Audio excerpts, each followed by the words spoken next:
Ya, baik. Bismillahirrahmanirrahim. Selamat siang, anak-anak semua. Hari ini kita akan belajar mengenai midwifery lead care, gitu ya.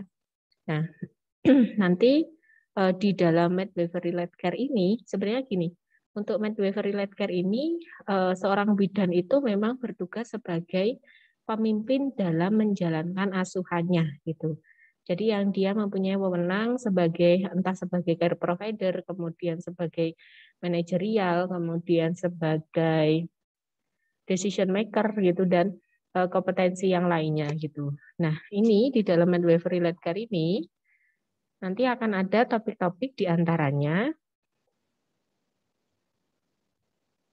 Nah, ini Science in Education midwifery lead care ini di antaranya yang pertama definisi, kemudian karakteristik, kemudian nilai, terus skema dan prinsip model midwifery lead care, dan yang terakhir adalah jenis pendekatan dan juga tujuannya. Nah, yang akan kita bahas pertama itu adalah definisi, karakteristik, dan nilai dari midwifery. Nah, ini sebenarnya apa sih yang disebut dengan midwifery lead care itu? Sebenarnya apa sih yang disebut sebagai bidan gitu ya? Jadi di sini maksud dari midwifery lead care atau midwife LNC itu adalah bidan itu dia merupakan seorang pemimpin profesional yang menyediakan asuhan berkelanjutan mulai dari perencanaan, pengorganisasian, dan pemberian asuhan yang diberikan kepada perempuan mulai dari kunjungan awal hingga masa nifas. Kunjungan awal itu apa? Ya dari K1. K1 itu apa? Ya dari pemeriksaan kehamilan yang pertama kali. Jadi memang bidan ini disebut sebagai pemimpin dalam memberikan asuhannya, yaitu tadi asuhan dari mulai K1 atau kunjungan hamil untuk yang pertama kali sampai dengan selesai masa nifas. Pun itu tidak akan selesai gitu sampai dengan di masa nifas. Sebenarnya masih ada lagi asuhannya, yaitu pemberian imunisasi, khususnya pada bayi gitu. Kalau di bidan itu sampai dengan umur 9 bulan itu nanti masih banyak kunjungan ibu-ibu dalam memberikan imunisasi gitu. Terus kemudian yang kedua, menyediakan konsultasi oleh staf medis lain atau OGIN atau nakes lain pada beberapa kasus antenatal, intranatal, dan postnatal, yaitu kolaborasi atau rujukan. Yang artinya memang kalau terjadi komplikasi terhadap entah itu ibu nifas, entah itu ibu melahirkan, entah itu ibu hamil, maka kita memang harus berkolaborasi, berkonsultasi. Contohnya adalah seperti ini. Ibu hamil itu, dia itu wajib untuk melakukan USG. Setidaknya 1 kali di TM1. Kemudian 2 kali di TM, 1 kali di TM2 dan 2 kali di TM3. Gitu. Nah, ini adalah salah satu bentuk kolaborasi terhadap dosen dengan dokter gitu. Di antaranya apa? Bidan melakukan rujukan untuk dilakukan USG oleh dokter. Gitu. Jadi semisal nih, oh ini ibunya sudah waktunya untuk USG, maka kita anjurkan kepada pasien itu untuk melakukan USG ke dokter gitu. Kita memberikan anjuran gitu. Nah, itu adalah salah satu dengan bentuk kolaborasi. Kemudian ada lagi kolaborasi yang lainnya. Contohnya, kalau misalnya di puskesmas itu kan biasanya ada pemeriksaan terintegrasi ibu hamil. Gitu ya. Jadi dari pemeriksaan KIA, kemudian nanti dirujuk di gizi, kemudian di psikolog, kemudian di laboratorium. Itu juga salah satu bentuk dari kolaborasi apabila asuhan yang diberikan itu di puskesmas. Gitu.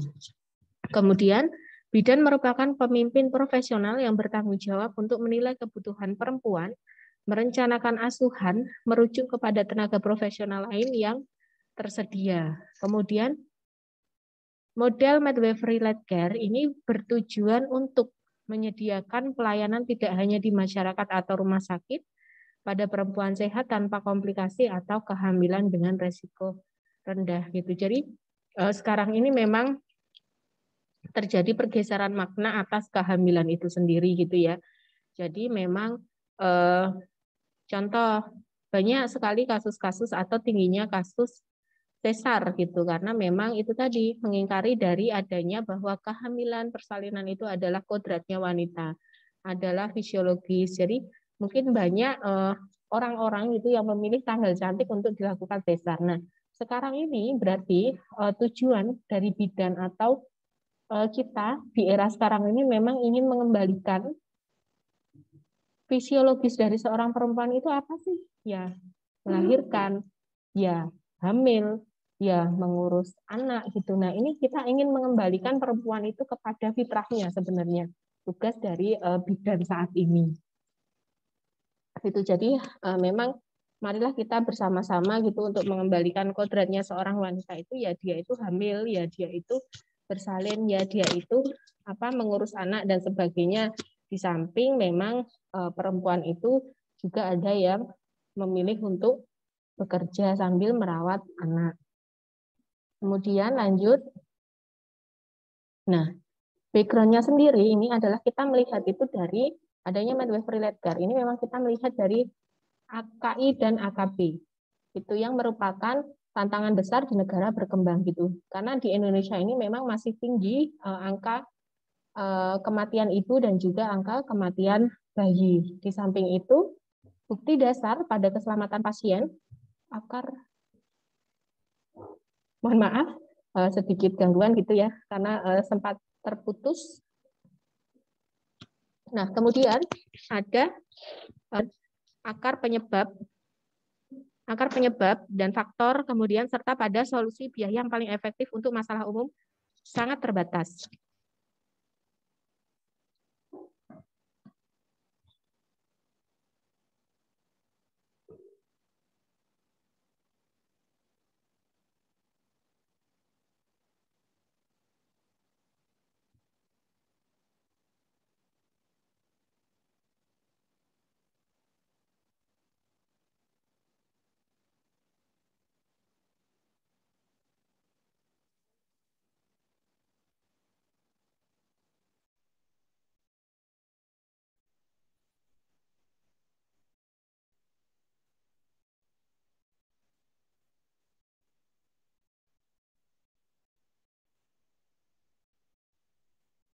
Nah, baik kita lanjutkan. Jadi tadi ada bukti dasar pada keselamatan pasien, kemudian akar penyebab dan faktor serta solusi biaya yang paling efektif untuk masalah umum. Kemudian asuhan ibu dan bayi merupakan program 20 utama WHO dalam prioritas penelitian global yang dilakukan di negara-negara berpenghasilan rendah dan juga menengah. Tuh. Kemudian, oke, lanjut.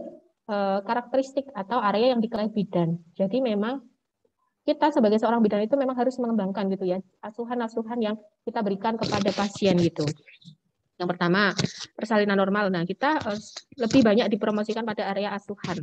Artinya itu tadi karena memang ada kemunduran gitu ya dari yang ini tuh sebenarnya adalah persalinan bisa normal, tapi ternyata ibunya setelah dia dengar dari cerita kanan kiri gitu yang mungkin belum ada evidence base-nya gitu sehingga dia percaya sehingga pengen dilakukan pertolongan dengan persalinan dengan sesar walaupun persalinan sesar itu juga tidak salah juga gitu karena memang sesar itu dibutuhkan untuk penyelamatan atau untuk komplikasi atau penyulit-penyulit pada saat persalinan yang memang dibutuhkan gitu. Kemudian tempat persalinan tanpa obat-obatan. Kemudian ruang kebidanan di rumah sakit, kamar bersalin, poli, kebidanan, ruang nifas diatur dan dikelola oleh bidan. Kemudian pada beberapa waktu dokter dan bidan bekerja sama dengan tanggung jawab yang sama tadi, istilah kolaborasi. Kemudian persalinan normal itu adalah tugas utama dari bidan. Rumah sakit, tugas utama bidan itu untuk persalinan normal. Jadi memang kita sudah, persalinan normal itu ya bagiannya bidan gitu. Makanya kenapa kita bentuk karakter bahwa bidan itu bukan bidan yang galak loh, bukan bidan yang zaman dulu loh. Bahkan sekarang ada bidan yang memang viral gitu ya, bidan yang tiup-tiup itu gitu, bidanovi gitu, bidan tiup-tiup yang benar-benar menghadirkan proses persalinan itu selayaknya persalinan yang humi gitu, yang memang ini loh persalinan itu tidak semenakutkan yang dibayangkan gitu. Walaupun memang ya si ibu itu mengalami kencang-kencang, mengalami sakit, tapi bisa loh di manajemen dengan bagus sehingga di anak pertama pun tidak terjadi robekan, sangat mungkin loh gitu. Kalau misalnya memang ada kerjasama dari bidan dan juga pasien. Yang jelas memang bidan ini harus menciptakan kepercayaan dulu. Jadi harus menjalin hubungan dengan pasien yang akan dilakukan asuhan agar si pasien itu percaya dengan asuhan yang kita berikan sehingga kita harus benar-benar memberikan asuhan itu yang terbaik pada pasien, harus menjalin keeratan dengan pasien. Nah, kemudian menjaga persalinan itu tetap normal, yang artinya menciptakan lingkungan seperti di rumah, peralatan rumah sakit tidak nampak, kemudian membuat kamar bersalin seperti di rumah, kemudian menciptakan sikap positif tanpa intervensi medikal, kemudian pilihan tempat persalinan dan penolong termasuk rumah RB atau rumah sakit bersalin. Kemudian perempuan punya kesempatan untuk mengenal bidan yang akan menolongnya dan membina hubungan saling percaya. Tadi yang sudah saya jelaskan di awal. Kemudian mendidik dan melatih bidan serta dokter untuk memperbaiki pengetahuan dan kepercayaan diri tentang persalinan normal. Kemudian memberikan akses pendidikan keluarga dan persiapan persalinan gitu. Jadi memang saya sangat senang sekali gitu ada beberapa artis itu yang memang dia mengundang nih doula yang kita sebut doula, padahal doula itu ya bidan itu sendiri gitu. Nah, itu untuk didatangkan ke rumah.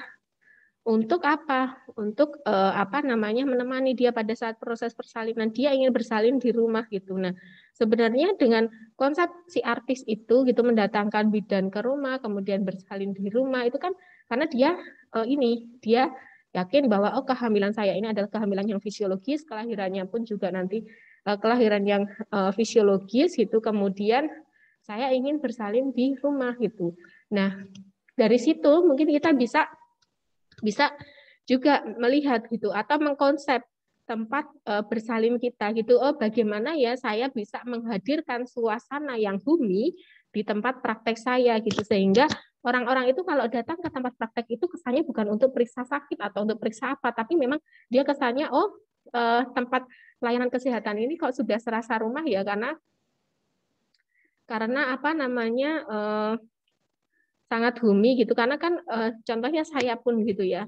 Saya di kelahiran anak pertama, kedua, ketiga itu pasti datang di tempat bersalin gitu. Karena kan bidan juga nggak bisa dong, bidan juga butuh bidan dong gitu kan.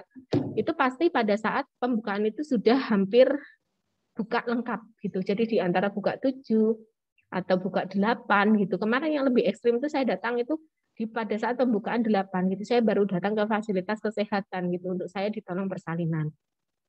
Nah, itu karena saya merasakan bahwa kalau saya itu di tempat fasilitas kesehatan, saya pasti akan merasa tidak nyaman.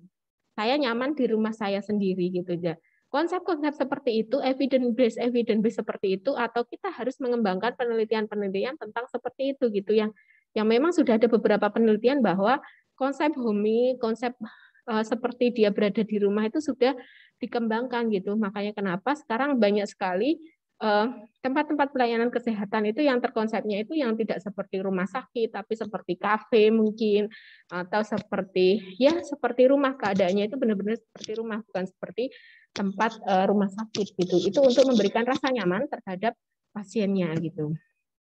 Nah, kemudian apa yang harus dilakukan bidan di pusat unit kebidanan yang dipimpinnya gitu. Yang pertama jelas mendukung karena akan lebih banyak kenormalan yang dilakukan untuk setiap proses persalinan. Tidak memberikan informasi yang tidak penting, membuat rencana persalinan per individu, kemudian memberikan prioritas untuk mobilisasi dan perilaku persalinan normal, kemudian mendidik bidan dan dokter membawa kenormalan pada semua aspek asuhan, kemudian dan juga bagi lecture atau bagi dosen itu mengajarkan di universitasnya juga gitu bahwa kehamilan itu adalah fisiologis, yang tentunya memang itu harus dilakukan asuhan agar yang dari fisiologis itu tidak menjadi patologi seperti itu. Makanya pun sekarang dikembangkan konsep TOC, Continuity of Care gitu. Terus kemudian bekerja mendampingi dokter Ausgin senior konsultan, kemudian work alongside senior konsultan obstetrik untuk memperbaiki jumlah persalinan normal termasuk memperbaiki persalinan normal pada semua setting pelayanan dan melakukan audit dan penelitian secara periodik dan menginformasikan hasilnya ke semua tim. Itu tadi karena bidan itu tidak hanya dia sebagai pemberi asuhan, tapi dia juga bisa menjadi peneliti, pengembang gitu terhadap konsep-konsep baru.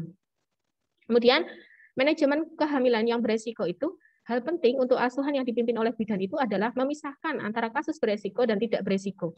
Karena area kompetensi kita itu adalah area kompetensi-kompetensi yang fisiologis atau yang tidak dia beresiko tinggi gitu. Sehingga kalau misalnya memang kita mendapatkan pasien tidak banyak atau besar kemungkinan kita mendapatkan pasien yang memang itu beresiko, ya kita harus melakukan kolaboratif. Tidak boleh kita kerjakan sendiri karena kita mempunyai batasan-batasan juga gitu. Kemudian penanganan segera pada kasus beresiko yang harus dipimpin oleh dokter dan mudah diakses oleh bidan. Kemudian resiko rendah dipimpin oleh bidan dan memberikan pelayanan berkelanjutan di komunitas dengan bekerja sama oleh bidan di komunitas dan petugas sosial, yaitu kader kesehatan. Kenapa kita itu juga harus bisa mampu menjadi seorang decision maker, karena memang kita dibutuhkan juga gitu.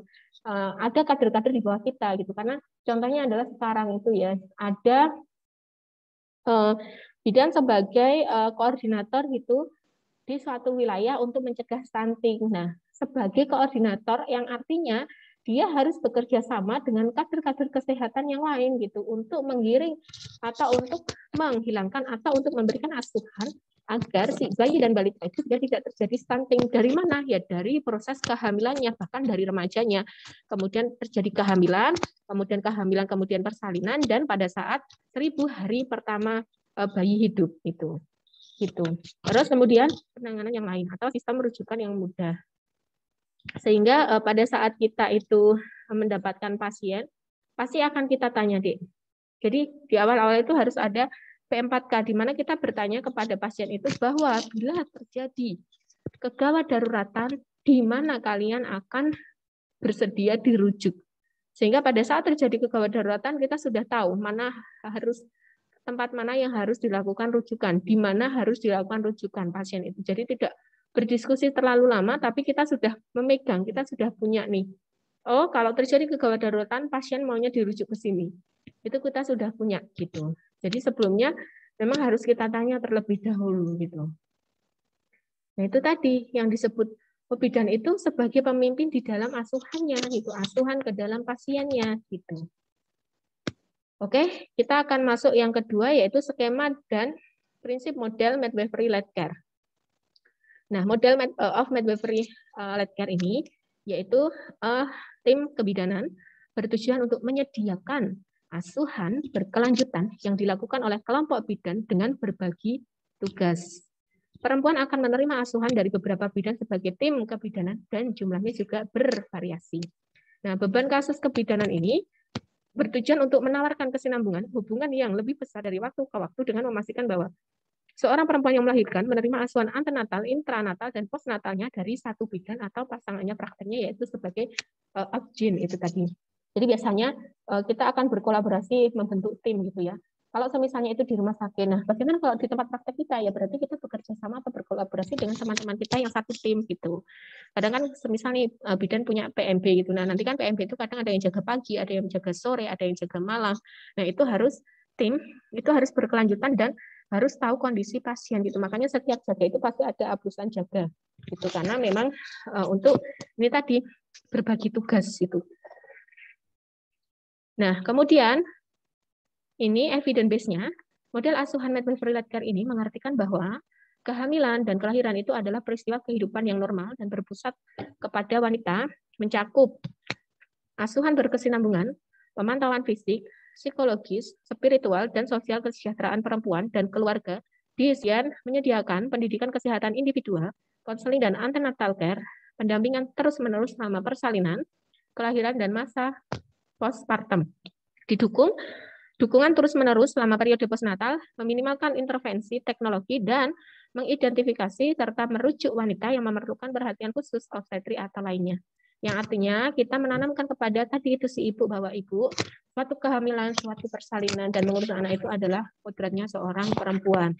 Sehingga percayalah bahwa kehamilan ini adalah kehamilan yang menyenangkan, kehamilan yang fisiologis, berpikirlah yang positif, sehingga tubuh dia akan masih bahwa kehamilannya itu akan baik-baik saja. Gitu. Kemudian, apa yang diubah? Kebijakan, biaya, dan revolusi model medical. Nah, kebidanan modern itu perilaku dan reaksi atas rasa sakit atau membutuhkan penguatan untuk menerima rasa sakit dan menciptakan rasa nyaman di sekitar perempuan termasuk bidan. Tadi, semakin berkembangnya ilmu, maka si perempuan itu pasti dia akan banyak membaca literatur, di mana dia akan membaca literatur bahwa oh ternyata ada tingkat sakitnya gitu. Kalau semisalnya kencang-kencang itu atau semisalnya mules atau semisalnya kontraksi mau pembukaan itu pasti rasanya sakit gitu. Nah, di mana kita harus sebagai seorang bidan sesama perempuan kita harus menanamkan kepada pasiennya bahwa oh ibu, rasa kencang-kencang, rasa kontraksi untuk menambah pembukaan itu adalah gelombang cinta. Jadi rasakan dengan sepenuh hati. Kalian harus yakin bahwa oh ini memang harus kencang-kencang, ini memang harus kontraksi. Agar apa? Agar terjadi pembukaan. Agar apa? Agar bayinya mau turun. Agar apa? Keturun di bawah atau di dasar panggul. Agar apa? Agar bayinya bisa lahir secara normal. Nah itu adalah bentuk penguatan-penguatan kita sebagai sesama perempuan terhadap pasien kita. Jadi kita berikan afirmasi, kita berikan penguatan terhadap perempuan itu bahwa ibu ya memang harus kencang-kencang ya Bu ya. Rasakan Bu bahwa kencang-kencang itu dia adalah gelombang cinta, dia adalah jalan untuk bayinya keluar. Nanti kalau semisalnya tidak kencang-kencang nanti bayinya tidak cepat keluar gitu. Ibu segera ingin kan melihat bayinya gitu. Oke, kalau semisalnya memang segera ingin melihat bayinya maka rasakan bahwa kontraksi ini, mules ini itu adalah sesuatu gelombang cinta. Tanda dari bayi Anda ingin segera melihat wajah Anda dan dunia ini. Nah, itu harus tidak bisa kita tanamkan hanya sekali dua kali gitu. Jadi di setiap asuhan kita harus meyakinkan ibunya bahwa ibu kehamilan itu normal, kehamilan itu fisiologis agar ibunya apa? Yakin. Dan dia ada penguatan gitu. Penguatan terhadap kehamilannya. Kemudian hilangkan intervensi yang tidak perlu seperti anestesi, painkiller, atau SC. Kemudian perempuan mampu mengatur kebutuhan diri dan reproduksi mereka sendiri, yaitu penguatan oleh bidan. Nah ini tadi. Terus membantu pencapaian peran ibu menjadi lebih mudah. Itu tadi dengan penguatan. Penguatan seorang bidan. Apalagi kalau misalnya pasien itu dia sudah percaya terhadap bidan tersebut. Maka apapun yang dikatakan bidan itu kadang dia akan iya Bu, iya Bu, iya Bu, dan akan melakukannya gitu. Kalau memang kita sudah bisa menjalin kedekatan dan kepercayaan bidan dengan pasien. Kemudian hasil studi tempat persalinan itu intervensi menurun di area asuhan yang dipimpin oleh bidan. Kemudian tidak ada perbedaan yang berbeda. Kemudian perempuan di unit kebidanan lebih sering mengalami persalinan normal. Premi gravida di rumah lebih murah karena tidak ada intervensi. Ini sedikit hasil studi atau evidence base yang sudah dilaksanakan. Gitu. Kemudian standar pelayanan kebidanan untuk mempromosikan kelahiran normal. Tersedianya bidan yang akan dikontak. Artinya kita open, kita feel free terhadap pasien-pasien kita gitu. Kemudian persalinan itu adalah pilihan untuk semua perempuan. Kemudian perempuan seharusnya dilayani oleh orang yang mereka kenal. Makanya kita harus membentuk kepercayaan, membentuk kenyamanan terhadap pasien kita gitu. Disertai kebijakan untuk asuhan persalinan yang artinya memang kita dibatasi oleh kompetensi-kompetensi tertentu. Di mana kalau misalnya seorang bidan itu hanya diwajibkan untuk menolong atau memberikan asuhan pada dia yang sifatnya fisiologis atau yang tadi minimal resiko tadi. Kemudian rencana persalinan yang rinci. Jadi Ibu nanti persalinan seperti ini, kebutuhan biayanya seperti ini. Nah, bisa jadi nanti si bidannya itu bisa mengadakan tabulin gitu, tabungan untuk ibu bersalin kalau misalnya ibunya memang tidak mempunyai BPJS atau apa gitu. Agar apa? Agar biaya persalinan dia tidak langsung del gitu. Oh, banyak sekali gitu, tapi dia sudah menabung dari awal gitu untuk perlengkapan bayinya, untuk proses persalinannya, kemudian dan untuk berbagai macam gitu ya. Pemenuhan kebutuhan pada proses kehamilan dan persalinan. Kemudian asuhan berkelanjutan yang dilakukan oleh bidan yang dikenal. Kebijakan yang sama pada semua tempat dan sistem rujukan yang mudah diakses. Tuh. Kemudian desain tempat persalinan dan persalinan di rumah dengan pendekatan sosial budaya. Nah, membuat kelompok bidan atau tim. Nah, ini ya sebenarnya harus kita lakukan gitu. Tapi ini kayaknya belum sampai ke tahap ini gitu ya. Kelompok bidan yang memiliki otonomi penuh dan bertanggung jawab untuk kelompok ibu hamil. Kemudian bekerja berkesinambungan di komunitas dan membangun kerjasama dengan masyarakat. Tadi kalau misalnya di bidan desa itu ya kita harus mampu memberikan keputusan-keputusan karena kita akan bekerja sama dalam membangun kesehatan itu bersama masyarakat, bersama kader-kader yang tadi kita pilih gitu. Terus kemudian pelayanan yang dilakukan oleh tim untuk seluruh asuhan dan asuhan berkelanjutan bagi perempuan termasuk persalinan dilakukan oleh bidan yang dikenal. Karena biasanya perempuan itu akan yakin, akan percaya dengan bidan yang mereka kenal gitu. Terus rencana persalinan yang realistis, mengelola keinginan ibu dengan lebih jelas dan rencana jika terjadi kegawat daruratan. Terus faktanya pemantauan dengan EKG bagi persalinan normal akan meningkatkan kasus SC. Terus pemberian anestesi epidural akan meningkatkan SC juga. Rutin episiotomi tidak memberikan keuntungan bagi ibu dan bayi. Kemudian memecahkan ketuban sebelum waktunya akan meningkatkan rasa sakit dan meningkatkan lama persalinan. Ini evidence yang sudah dilakukan gitu. Sehingga ada yang namanya asuhan sayang ibu. Jadi tidak perlu kita lakukan episiotomi agar untuk mengurangi kesakitan pada ibu itu. Contohnya adalah tadi bidan tiup-tiup atau bidan novi itu saya kadang suka melihat live IG-nya gitu ya. Wih, luar biasa sekali gitu. P1 atau primigravida yang artinya ibu itu belum pernah bersalin, tapi pada saat bersalin karena termanajemen dengan bagus, adanya kepercayaan pasien dengan bidan itu sehingga tidak menyebabkan robekan gitu. Karena si bidan itu sudah memberikan afirmasi-afirmasi terhadap pasiennya agar pasiennya itu bisa memanajemen rasa sakitnya gitu. Kalau yang saya lihat di IG itu gitu, sehingga tidak terjadi robekan tanpa perlu dilakukan episiotomi gitu.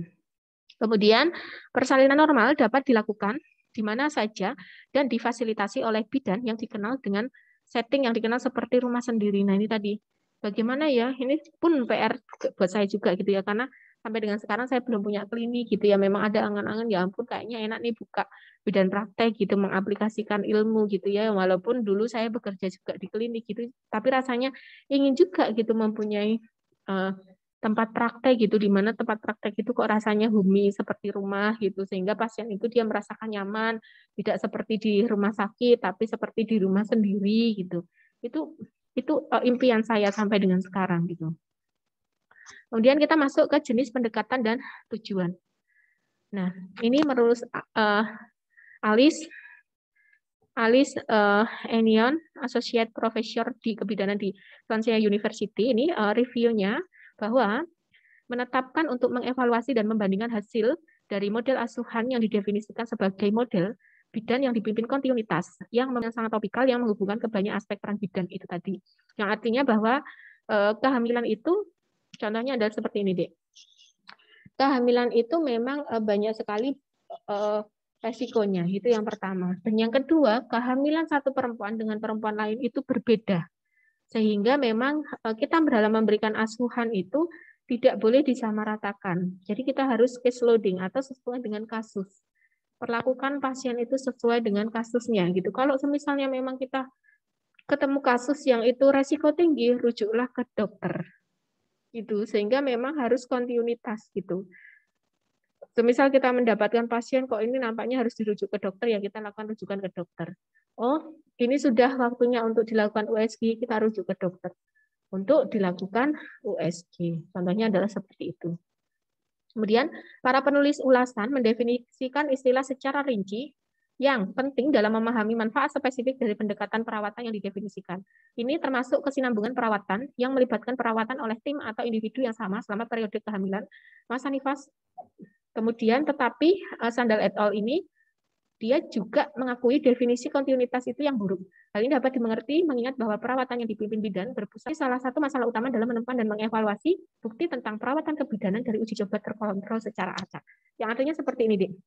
Kadang pasien itu merasa dia tidak nyaman dengan bidan itu, gitu, tapi di daerahnya yang paling dekat itu hanya bidan tersebut, gitu. Nah, itu adalah merupakan itu tadi kontinuitas yang buruk, gitu, yang artinya aduh lah gimana aku wis budget periksa neng kene dan yang paling dekat dengan rumah saya adalah ini gitu. Nah, sehingga dalam hal ini maka kita harus, kalau misalnya mempunyai klinik itu kita benar-benar harus meyakinkan pada pasien bahwa ini adalah klinik yang ramah pasien, yang ramah keluarga. Yang artinya bidan-bidan pun yang nantinya bekerja di klinik itu juga harus dibekali dengan contohnya service excellent gitu ya, untuk menanamkan pada diri pemberi jasa itu bahwa pasien ini adalah teman kita loh, pasien ini adalah orang yang memang harus kita perlakukan sebaik mungkin gitu, agar apa? Agar pasien itu juga merasakan kepercayaan gitu kalau kita lakukan asuhan. Nah, kadang kalau misalnya pas bidan itu memberikan blok mental gitu, blocking pada mindset pasien itu gitu, nanti dia juga pasiennya itu akan terpengaruh, terbawa sehingga mengakibatkan kondisi yang buruk itu tadi gitu. Atau kalau enggak, cara kita berkomunikasi, contohnya dulu saya itu ada komunikasinya seperti ini harus dimasukkan, nanti kalau enggak dimasukkan ini akan terjadi perdarahan gitu. Itu adalah salah satu teman sejawat itu yang memperlakukan saya seperti itu. Tapi memang sejawat itu tidak mengerti juga kalau saya ini ternyata bidan. Tapi itu adalah suatu kalimat yang menurut saya adalah mental block gitu, di mana kalau misalnya kita tidak tahu teorinya, kita percaya saja sama apa yang dikatakan, itu nanti kita akan mengarah ke suatu kondisi, aduh iya, walaupun saya dengan kesakitan, jadi melakukannya itu tidak sepenuh hati. Semisal buka kaki gitu ya. Nah, kalau kita sudah, Bu, ayo Bu, lemes Bu, gitu. Lemes Bu, beri jalan sama adiknya ya. Itu kan komunikasinya lebih enak daripada, ayo dibuka, ngono kuwi. Kalau bikin aja dibuka enak gitu, giliran mau dikeluarkan dikempit-kempit. Nah, itu kan sesuatu kalimat yang artinya sebenarnya sama, tapi penyampaiannya itu berbeda gitu. Nah, ayolah dari sekarang gitu ya, kita mencoba untuk merangkai kata-kata itu yang dia tidak menyebabkan mental block yang pertama, yang tidak menyebabkan atau menyinggung pasien gitu. Jadi kita memang harus sangat hati-hati sekali untuk berkomunikasi ke pasien agar tidak menimbulkan ke arah yang lebih buruk. Itu baik dari interaksi, baik dari keadaan, dan baik dari hubungan personal gitu antara pemberi pelayanan kesehatan dengan pasien. Kemudian referensi dibuat untuk memanfaatkan model asuhan kebidanan yang dipimpin dan kontinuitas untuk wanita yang melahirkan anak. Nah, Sandal et al. Ini berangkat untuk membandingkan hasil dari model asuhan kebidanan yang berbasis kontinu ini dipengaruhi oleh perbedaan dalam kontinuitas dan hubungan dan perbedaan dalam status risiko hamil yang menjadi dipelajari. Masalah relasional sangat penting bagi wanita yang mengalami asuhan persalinan. Risiko adalah masalah yang sangat topikal dalam perawatan bersalin. Ini tadi yang sudah saya jelaskan bahwa harus menjalin hubungan erat secara kontinuitas. Karena kadang gini deh, kalau kita sudah memegang pasien ini dari hamil, kemudian kita sudah tahu track record-nya, kita sudah tahu, oh ibu ini, kita akan membuat asuhan itu terencana itu, oh nanti persalinannya bentuknya seperti ini. Kemungkinan yang mungkin akan terjadi ini. Kemudian memberikan asuhan pada BBL maupun masa nifas pun kita juga sudah tahu, oh ibunya itu karakternya seperti ini. Sehingga bagaimana asuhan yang akan diberikan. Itu yang dimaksud kontinuitas gitu. Kita mempelajari, mengikuti ibunya dari awal kehamilan sampai dengan nifas sampai mungkin bayinya. Itu kalau kita sudah mengikuti seperti itu kan kita sudah tahu kebiasaan ibunya, sudah membangun membangun kepercayaan antara ibu dan pasien gitu. Itu adalah maksudnya seperti itu. Sehingga kesimpulannya, wanita yang menerima model midwifery led care yang dilakukan bidan itu 8 kali lebih mungkin untuk didampingi saat lahir oleh bidan yang tinggal kemungkinannya untuk kehilangan bayi mereka sebelum 24 minggu. Kemudian 19% lebih kecil kemungkinannya untuk diberikan anestesi lokal. 14% lebih sedikit cenderung mengalami kelahiran dengan tindakan. Artinya dia bisa lebih lahir normal. 18% lebih kecil kemungkinan untuk episiotomi. Lebih mungkin untuk kelahiran spontan per vaginam. Ini kita kembalikan ke kodrat sebagai seorang perempuan. Segera memulai menyusui bayinya, merasa memegang kendali saat melahirkan. Yang artinya tidak dister gitu. Yang artinya ibunya akan merasa senang proses kelahirannya. Asuhan yang dipimpin bidan dan perempuan harus didorong untuk meminta pilihan-pilihan, meskipun kewaspadaan harus dilakukan dalam menerapkan saran ini untuk perempuan dengan masalah medis atau komplikasi obstetrik. Gitu. Jadi bangunlah kepercayaan bahwa bidan ini mampu mendampingi kamu loh, bidan ini kompeten loh, bidan ini adalah teman ibu hamil loh. Gitu. Jadi marilah kita generasi ini kita mencoba membangun bidan itu image-nya lebih bagus. Gitu. Nah ini the world needs midwifery more than ever. Bidan itu dibutuhkan dari masa ke masa, dari waktu ke waktu. Jadi ayolah please untuk kita untuk kita membangun image bidan lebih bagus, memberikan asuhan yang lebih bagus gitu. Ini referensi yang saya ambil. Ya, terima kasih. Thank you, matur nuwun. Terima kasih untuk perkuliahan pada sore hari ini. Kemudian nanti lebih lengkapnya kalian bisa mencatat, kemudian dikirimkan ke e-link gitu ya. Oke, saya akhiri pertemuan pada sore hari ini. Terima kasih. Billahi taufiq wal hidayah. Wassalamualaikum warahmatullahi wabarakatuh.